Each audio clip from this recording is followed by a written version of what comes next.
On the 28th of April 2001, a macabre discovery rocked quiet Kansas City, Missouri. In a remote, desolate area, the decapitated body of a girl, just 3 years old, was found. The horror of the scene was indescribable, but what made the case even more distressing was the fact that nobody knew who that child was. Her head, found in a nearby rubbish bag on the 1st of May 2001, only deepened the mystery and revulsion. For years, she would be known only as Jane Doe, the nameless girl, a symbol of human cruelty and indifference. What drives someone to commit such a heinous crime against an innocent child?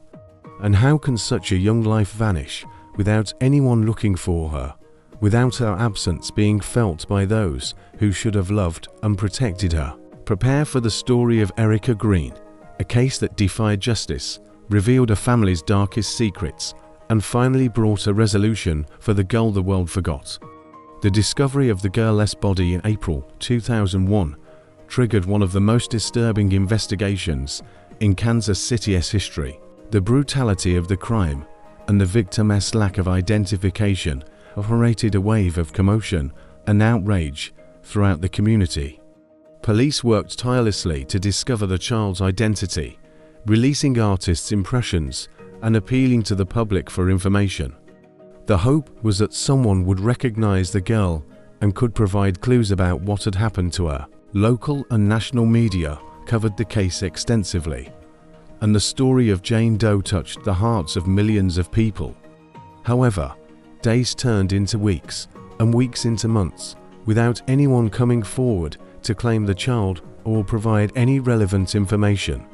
The mystery of her identity deepened, and the nameless girl became a symbol of tragedy, a ghost haunting the city, a community united in grief. While police tried to identify the victim, the community united in grief and outrage.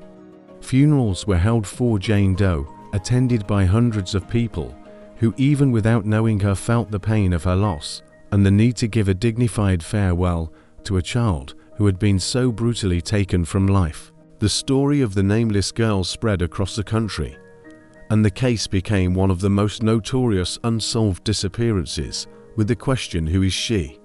echoing everywhere, a cry for justice and for answers that seemed never to arrive.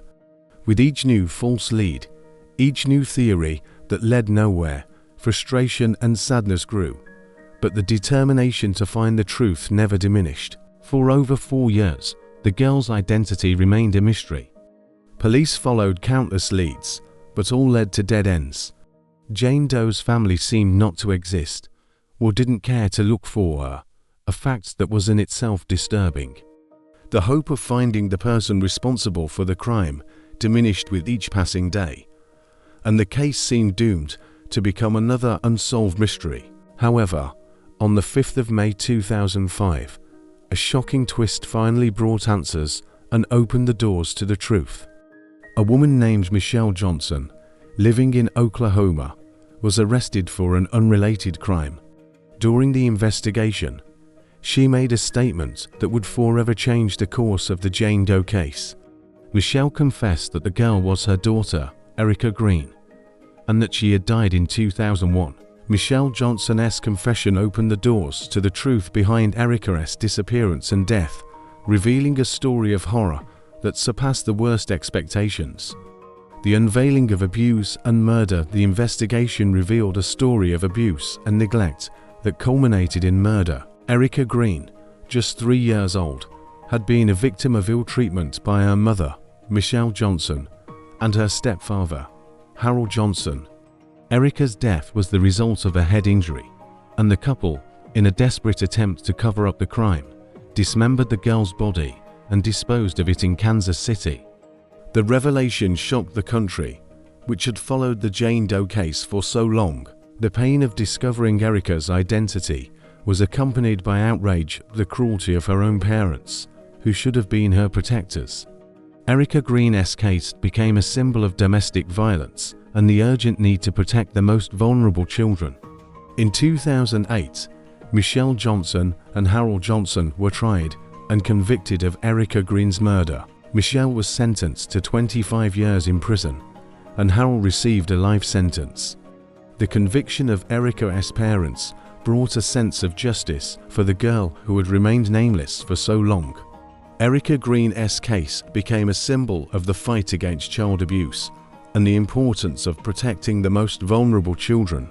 Her story, though tragic, served to raise awareness about domestic violence and the need to report cases of ill treatment, giving a voice to those who cannot defend themselves. Erica Green's memory became a beacon for the prevention of future crimes and for the protection of childhood. A legacy of awareness as of the present moment.